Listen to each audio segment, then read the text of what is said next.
শ্রাবণ মাসে কেন শিবের মাথায় জল ঢালা হয়, আর এই শ্রাবণ মাসেই কেন বহু দূর দূর থেকে শিবের ভক্তরা পায়ে হেঁটে কাঁধে বাঁক নিয়ে শ্রাবণ মাসেই শিবের মাথায় শীতল জল ঢালে।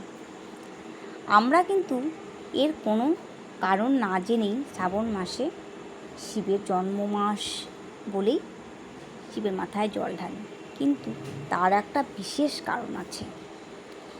পুরাণে অনেক কিছু কথা বর্ণিত আছে, তার মধ্যে যে বিশেষ কারণটি আজ তোমাদের সামনে আমি তুলে ধরলাম। তো বন্ধুরা, সবার আগে বলবো, যদি ভিডিওটা আমার ভালো লাগে অবশ্যই একটা লাইক, কমেন্ট আর সাবস্ক্রাইব করে আমার পাশে থেকো। তো ভিডিওটা না টেনে পুরোটাই দেখতে হবে, তবেই কিন্তু তোমরা জানতে পারবে। চলো আর কথা বাড়ালাম না, ভিডিওটা শুরু করছি। শ্রাবণ মাসে অসুর আর দেবতাদের সম্মিলিত প্রয়াসে সমুদ্র মন্থন হয়েছিল। সেই সমুদ্র মন্থনে থেকে অমৃতের কলস ওঠার আগে উঠেছিল তীব্র হলাহল, অর্থাৎ বিষ। সেই বিষ এতটাই তীব্র ছিল যে তা সমস্ত সৃষ্টিকে নষ্ট করে ফেলার মতো ক্ষমতা রাখত। সেই সময় সৃষ্টিকে রক্ষা করতে এগিয়ে এসেছিল শিব, অর্থাৎ বাবা ভোলানাথ। তিনি সেই বিষ নিজ কণ্ঠে ধারণ করে নীলকণ্ঠ হয়েছিল। বিষজনিত বিঘ্ননাশা শিবকে তাই এই শ্রাবণ মাসে বিশেষভাবে পূজা অর্চনা করা হয়।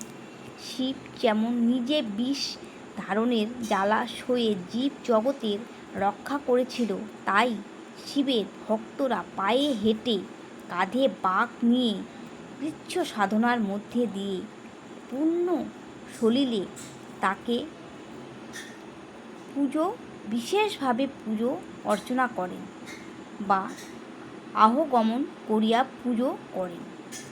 শীতল জল শিবের অঙ্গে ঢেলে বিষ জ্বালা সাময়িকভাবে প্রশমনের প্রয়াস করেন।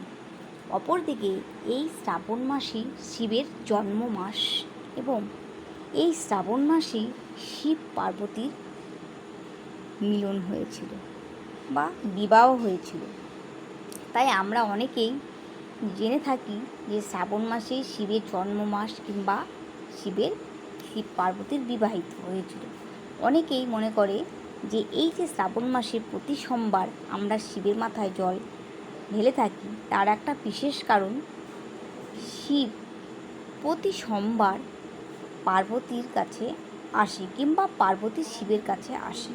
তাই এই সোমবারে জল ঢালার একটাই উদ্দেশ্য যে সেদিন শিবের মাথায় শুধু একাই জল ঢালা হচ্ছে না, সাথে পার্বতীকেও আমাদের পুজো করা হচ্ছে। তাই এই শ্রাবণ মাসের প্রতি সোমবার আমরা শিবের মাথায় জল ঢালি। এরকমটা নানা রকম কথাই বর্ণিত আছে, তার মধ্যে যে বিশেষ কারণটি আমি তোমাদের সঙ্গে শেয়ার করলাম। অবশ্যই ভালো লাগলে একটা লাইক, কমেন্ট এবং চ্যানেলটিকে সাবস্ক্রাইব করে পাশে অবশ্যই থাকবে।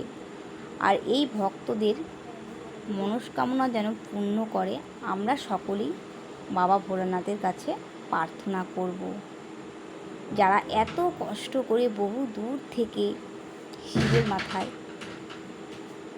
জল ঢালতে আসে, শিবের পূজা অর্চনা করে, শিবের ভক্তরা, তাদের মনস্কামনা যেন বাবা ভোলানাথ অবশ্যই পূরণ করে।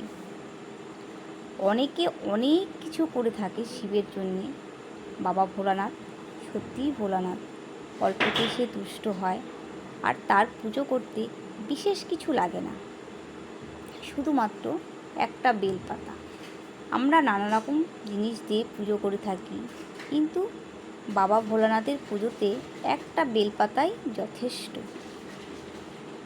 তো আজ এটা শেষ সোমবার শ্রাবণ মাসের, তাই প্রত্যেকটা মন্দিরে শিবের মন্দিরে ভক্তদের আগমন। বহু দূর দূর থেকে ভক্তরা এখানে এসে শীতল জল ঢেলে শিবকে তুষ্ট করে। আর বাবা ভোলানাথ তুষ্ট হয়ে তাদের আশীর্বাদও করে। আজ আমাদের এই শিব মন্দিরে প্রচুর ভিড়, তোমরা দেখতেই পাচ্ছ। তো বন্ধুরা, আমার ভিডিওটা তোমাদের কেমন লাগলো? ভালো লাগলে অবশ্যই লাইক দিও আর কমেন্ট করো, আর পাশে আমার থেকো। বাই।